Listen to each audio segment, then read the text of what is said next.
रूस यूक्रेन जंग के ख़ात्मे के लिए सऊदी अरब में यूक्रेन अमेरिका मुज़ाकरात। बुखारी साहब, अब मुज़ाकरात का सिलसिला तो शुरू हो गया है और ये भी कहा जा रहा है कि यूक्रेन जंग बंदी पर आज होने वाले इजलास से पुरुमीद हैं। अमन समझौते के लिए यूक्रेन को इलाके से दस्तबरदार होना पड़ेगा।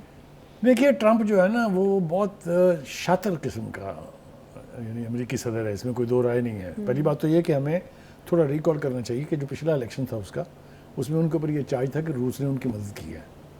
इसलिए एक ये इल्ज़ाम भी उनके ऊपर है कि अब ट्रंप जो है वो कर्ज उतार रहे हैं और रूस की तरफदारी कर रहे हैं जी। यही वजह है कि उन्होंने यूक्रेनी सदर का जो तमाशा बनाया ओवल ऑफिस में बुला के या व्हाइट हाउस में गलबन जो उनके साथ की है ट्रंप ने और उसके वाइस प्रेसिडेंट वैंस ने, तो ये भी कोई तारीख में इसकी दूसरी पैरेलल मिसाल नहीं है।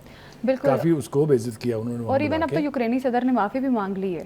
देखिए, ये तो वो अमेरिकी जो नुमाइंदे हैं स्टीव विटकॉफ जो भी हैं, उन्होंने ये दावा किया है कि उन्होंने ख़त लिख के प्रेसिडेंट ट्रंप से माफ़ी मांग ली है अपने उस रवैये की।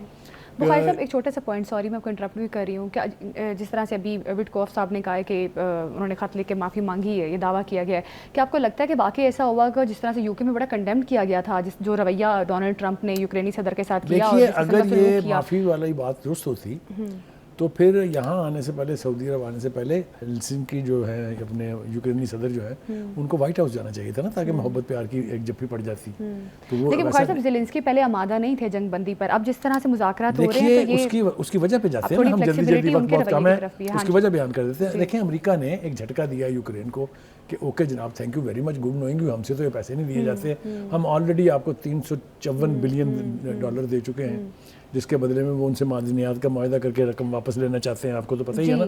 तो अब ट्रंप ने इंतहाई चालाकी से यूक्रेन को छोड़ दिया यूरोप पे कि भाई साहब ये यूरोपीय मसला है, आप भी यूरोपियन मुल्क हैं, आपस में निपटे, सादा दोस्त पोश है, thank you very much, good knowing you. तब जरा थोड़ा सा जो यूक्रेनी सदर साहब उनको भी होश आई कि ये क्या हो गया, इसलिए कि देखें ना तो यूरोप उनको यूक्रेन को मिलिटरीली सपोर्ट कर सकता है क्योंकि उनके पास तो बड़ी आर्मीज है ही नहीं। लेकिन यूरोप ने तो कहा तो था ना कि हम आपको पैसा भी देंगे, वो लॉलीपॉप दिए थे, लेकिन अल्टीमेटली जितनी बड़ी खेल है ये, जितना बड़ा जंग खेड नहीं होती वाली मिसाल है कि ये यूरोप के लिए अफोर्ड करना मुमकिन नहीं है। पहले शुरू में बड़ी थमकियाँ शपकियाँ दी उन्होंने, बरतानवी वजीर आज़म ने भी दी धमकियाँ। असल बात यह है कि इस वक्त मेज़बानी कर रहे हैं मोहम्मद बिन सलमान, यस, जो वली अहद हैं अपने सऊदी अरब के, और लगता यह है कि किसी न किसी नतीजे पर ज़रूर पहुंच जाएंगे ये। Trump is keen on seize fire, और जो उसके अंदर सबसे बड़ी घुंडी है वो ये है कि सीज़ फायर होगी, आपको इलाके वापस कोई नहीं मिलने, जिसमें रूस का कब्जा हो गया वो अब रूसी है। ये कंप्रोमाइज करने के लिए भी यूक्रेनी सदर साहब तैयार हैं अब। देखिए बुखारी साहब, पहले वो इस चीज़ पे आमादा नहीं थे कि जो हमारा इलाका जिस पर काबिज है रशिया, वो हमारा इलाका वापस किया जाए, लेकिन अब हैरत की बात है कि कहा ना आपसे कि ये इसलिए करना पड़ा क्योंकि यूरोप जो है वो अमेरिका की तरह से ना इन्वेस्ट कर सकता है, ना मिलिटरीली सपोर्ट कर सकता है, लिहाजा ट्रंप जो कहेंगे वो उनको सुनना पड़ेगा। और ट्रंप साहब जो हैं उन्होंने उनको सऊदी अरब पहुंचने से पहले एक जुमला और कहा है, उनका है कि you are coming here not to insist but to listen, यानी आप यहाँ जिद विद करने के लिए नहीं आ रहे अपने पॉइंट ऑफ व्यू के ऊपर, आप सिर्फ सुनने आ रहे हैं, जो आपको बताया जाएगा उस पर अमल करना है आपने। ये बहुत हॉरिबल जुमला है ना ये। तो वो अगर इसके बावजूद भी आ गए हैं तो मेरा ख्याल ये है कि कुछ ना कुछ इसके बीच में पेशरफ्त होगी। यूक्रेन की जंग को भी बड़ी साल हो गए हैं, मतलब 3-4 साल तो हो ही गए ना। ये जो रिसेंट स्पेट है वॉर की, जो बहुत खौफनाक हदूद में दाखिल हो चुकी है, तो इसको भी ख़त्म होना चाहिए। जंग जहाँ जहाँ भी हो वहाँ से ख़त्म होनी चाहिए। अमेरिका और यूरोप जिस तरह से एक दूसरे के इत्तेहादी थे, उनके ताल्लुकात में इस किस्म के अब वो आ गए हैं, खलल आ गया है।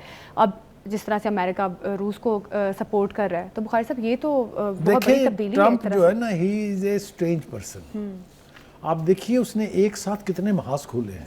बिल्कुल, आप देखिए उसने पहले दिन 84 एग्जीक्यूटिव ऑर्डर्स पर दस्तखत कर दिए। आप देख रहे हैं कि कुछ उसके मुंह पर वापस आ रही हैं चीज़ें, कुछ फैसले उसको बदलने पड़ रहे हैं, लेकिन वो इसी तरह की हरकत करते हैं और उनकी कुछ हरकत जो है वो चूँकि कामयाब भी हो जाती हैं, इसलिए वो समझते हैं कि मैंने मैदान मार लिया है। एनीवे, यूक्रेन की जंग ख़त्म हो, अल्लाह करे कि होनी चाहिए ज़रूर, किसी न किसी नतीजे पर पहुँच के।